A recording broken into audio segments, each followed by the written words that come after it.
గాఢ నిద్రలో మనం ఉన్నాం.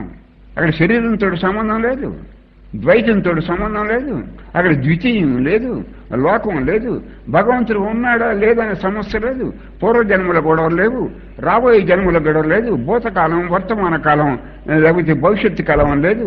గాఢ నిద్రలో ఎవడు నేను ఇండియాలో ఉన్నాను అమెరికాలో ఉన్నాను అనుకోడు.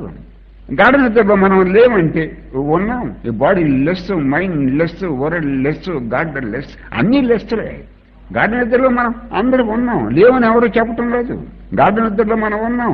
పునర్జన్మలు లేవు, రాబోయే జన్మల గురించి మనం ఆలోచించం, పూర్వజన్మల గురించి ఆలోచించం, భవిష్యత్తు కాలం గురించి ఆలోచించం, భూతకాలం గురించి ఆలోచించం. ఇవన్నీ మనస్సు, నీ రాబోయే జన్మలు, జరిగిపోయిన జన్మలు, నీ యొక్క వేరి భావన, ఆ సెపరేట్నెస్, అన్ని స్త్రీ పురుష ఆ విచక్షణ, లేకపోతే వాడు ఎక్కువ సుపీరియారిటీ కాంప్లెక్స్, ఇన్ఫీరియారిటీ కాంప్లెక్స్, వీడు మంచివాడు వాడు చెడ్డవాడు, అన్నీ మనోకల్పితమే. ఉన్నది ఒక్కటంటే ఒక్కటే. Except truth, except Brahma, except reality. Everything is created by the mind including your body. రాబోయే జన్మలో కూడా డ్రీమ్ స్టఫే. కొంతమంది ఏమనుకుంటారంటే ఈ జన్మలో సుఖంగా లేము, వచ్చే జన్మలో సుఖపడతాను, వచ్చే జన్మలో దుఃఖం పెరుగుతుంది. ఇదే కృష్ణుడు 13వ అధ్యాయం చెప్పాడు. జ్ఞాన మార్గంలో ఉన్న వాళ్ళందరూ కూడా 13వ అధ్యాయం బాగా చదవండి. 13వ అధ్యాయంలో డివైన్ క్వాలిటీస్ చెప్పాడు. తర్వాత వివేకం, ఆ విభజన ఎలాగ ఉంటారో, ఆ దృశ్యాన్ని ఎలా విభజించాలో దానికి సంబంధించిన డిస్క్రిమినేట్ జ్ఞాన మార్గంలో ఉన్న వాళ్ళకి 13వ అధ్యాయం బాగా ఉంటుంది. నీకు ఎన్ని కోటి జన్మలు ఎత్తినా అక్కడ బాహ్య పరిస్థితి నీకు బాగుండొచ్చు, బాహ్య పరిస్థితులు నీకు కంఫర్ట్స్ ఉండొచ్చు, బాహ్య పరిస్థితులు బాగుండొచ్చు.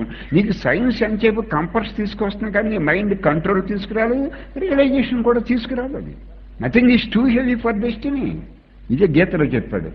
ఉన్నదేదో ఉంది, దాన్ని లోకం అనుకుంటున్నావు, శరీరం అనుకుంటున్నావు, మనస్సు అనుకుంటున్నావు. ఉన్నదేమో అక్కడ దొంగే, దాన్ని దెయ్యాన్ని అనుకుంటున్నావు. ఆ దొంగను చూసి దెయ్యం అనుకుంటున్నావు. ఆ దెయ్యం కింద దొంగ నీకు దెయ్యం కింద కనిపిస్తున్నది కదా, నీకు భయం ఎలా పోతుంది? అలాగే ఉన్న బ్రహ్మమే నీకు లోకంగానో, జీవుడిగానో, దేహంగానో, ఇంకోటి కనిపిస్తున్నప్పుడు నీకు అశాంతి ఎక్కడ పోతుంది, భయం ఎక్కడ పోతుంది? నీకు ఉన్న వస్తువు ఉన్నట్టుగా నీకు వ్యక్తం అయ్యే వరకు, నీకు గోచరించే వరకు ప్రత్యక్షానుభవం, పరోక్షానుభవం కాదు, డైరెక్ట్ ఎక్స్పీరియన్స్.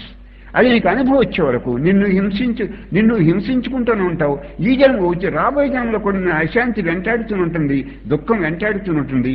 ఉన్న వస్తువు ఉన్నట్టు నీకు వ్యక్తం అయ్యానికి ఇందులో రాజీ లేదు. There is no compromise at all. కొంతమంది అనుకుంటారు ఇంటికాడ పరిస్థితులు బాగాలేదు, దుఃఖంగా ఉన్నారు. మరి ఇంటికాడ పరిస్థితులు చాలా బాగున్నాడు, ఇంటికి దుఃఖంగా ఉంటున్నారు. ఇదంతా కరెక్ట్ అండర్స్టాండింగ్ కాదు మీకు. కొంతమంది ఏమనుకుంటారంటే ఇంటికాడ పరిస్థితులు బాగోలేదని దుఃఖంగా, మరి ఇంటికాడ పరిస్థితులు చాలా బాగున్నవాళ్ళు వాళ్ళకు కూడా దుఃఖం వస్తుంది, వాళ్ళకి అశాంతి వస్తుంది. ఎందుకు వస్తుంది వాళ్ళకి? ఉన్న వస్తువు ఉన్నట్టుగా నీకు వ్యక్తమయ్యే వరకు ఎక్కడైతే సుఖం ఉందో, ఎక్కడైతే శాంతి ఉందో, ఎక్కడైతే ఆనందం ఉందో, ఎక్కడైతే ఉండటం అంటూ ఉందో, ఏది ఉండటం వల్ల అది తెలియబడుతూ ఉంటుందో, అది ఉండటం వల్ల అది తెలియబడుతూ ఉంటుంది. దానికి సూర్యుడి సహాయం కానీ, కరెంటు సహాయం కానీ, పవర్ సహాయం కానీ ఏం అక్కర్లేదు. అది ఉండటం వల్ల అది తెలియబడుతూ ఉంటుంది. ఆ వస్తువు నీకు అనుభవైక వేద్యం అయ్యే వరకు నేను దుఃఖం విడిచిపెట్టదు, అశాంతి విడిచిపెట్టదు, శవాలను మోయటం తప్పదు, పునర్జన్మలు కూడా నేను విడిచిపెట్టవు, ఇతర లోకాలకి గోయింగ్ తప్పదు, కమ్మింగ్ తప్పదు.